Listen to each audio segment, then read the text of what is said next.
mean, I know it's just a train, but it's like that horrible moment where you're like, okay, do I stop what I'm doing, turn around, and go out of my way to avoid this?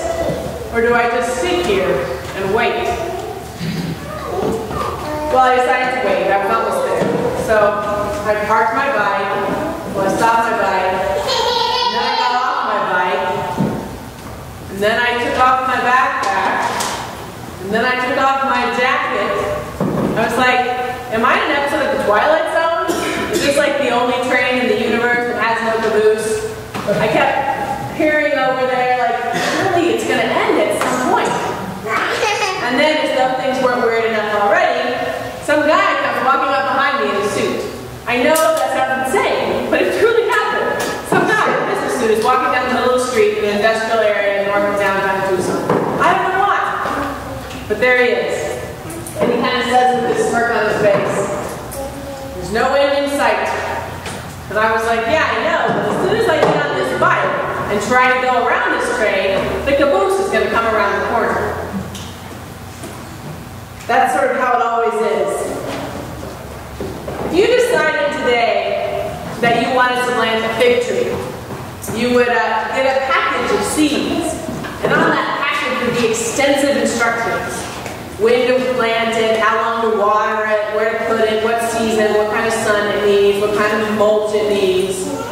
And it would tell you exactly how long you should expect before it bears fruit, which is actually a very long time. It takes fig trees years to grow fruit.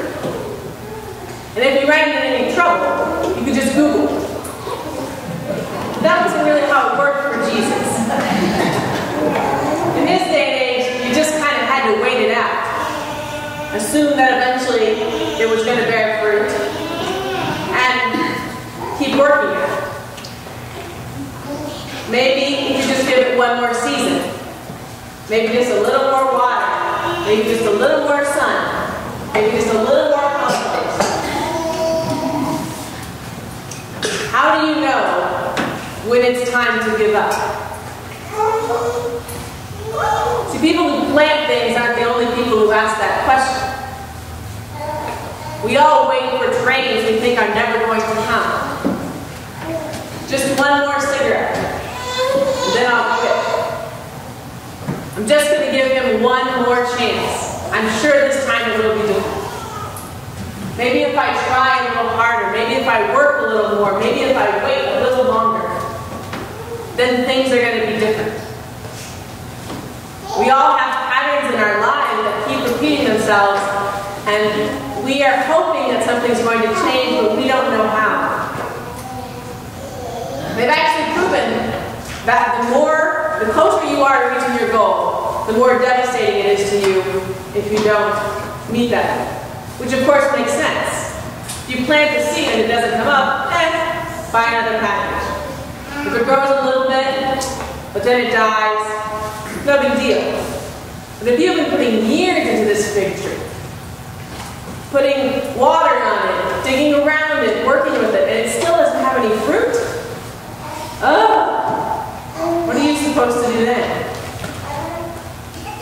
Today's lessons don't exactly have easy answers for those of us who are asking those kind of questions. I mean, in the Gospel, we basically have Jesus standing there with a sign that says, repent or perish. Great. You ever want to go up to one of those people and say, okay, can I just ask you a question? Has this ever worked? I mean, has anyone ever come up to you and said, hello, total stranger, you're right, I am a horrible sinner, and I'd like you to save me right here on the sidewalk.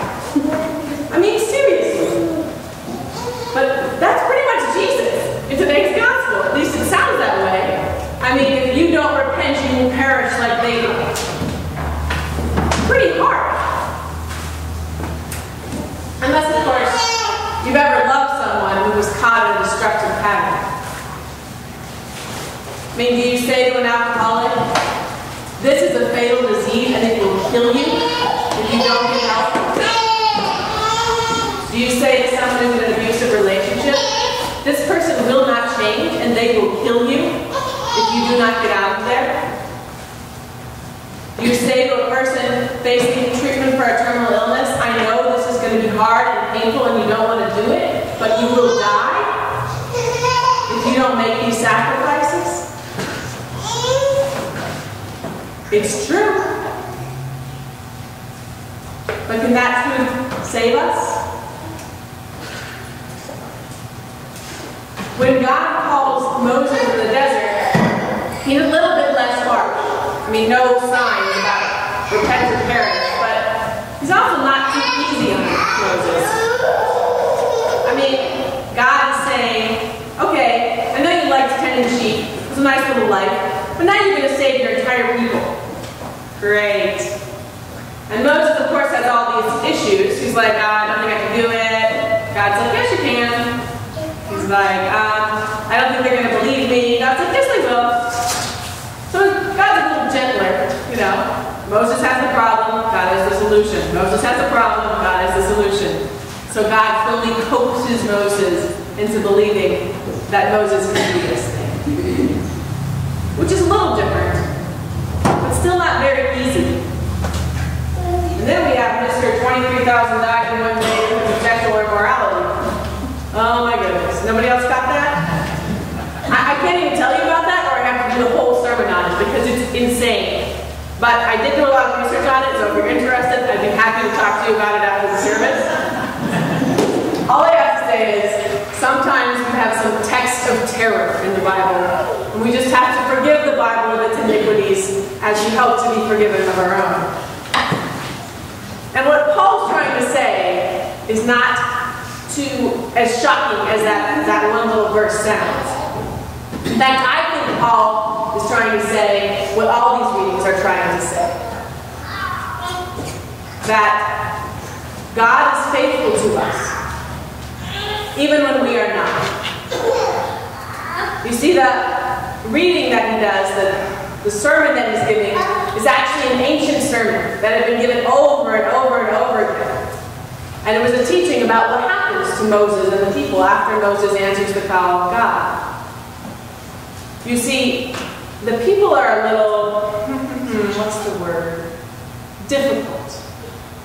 First, they don't want to really be freed from slavery. Then they don't want to go into the Red Sea. Then they don't want to eat the manna from heaven. Then they don't want to worship God. They don't want to follow the Ten Commandments. Don't you think God ever wanted to walk away from this? But God didn't.